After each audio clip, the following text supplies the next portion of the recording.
All right, welcome once again. The seventh note of the trumpet. Don't forget the principle. As we go higher, the airflow increases.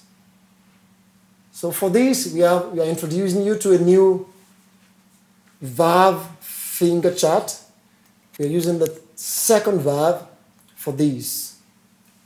The second valve, remember this is the 1, this is the 2, this is the 3, this is the second for note B. That's the letter B for note 7. So this is what it sounds like.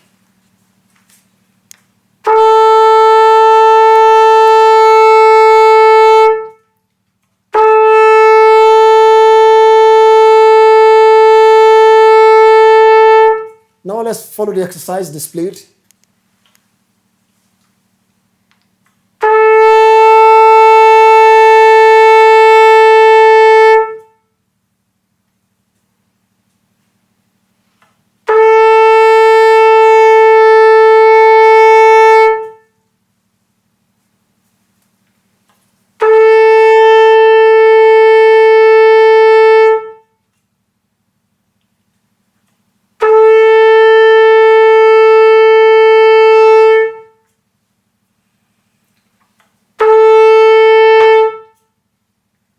Let's take that again.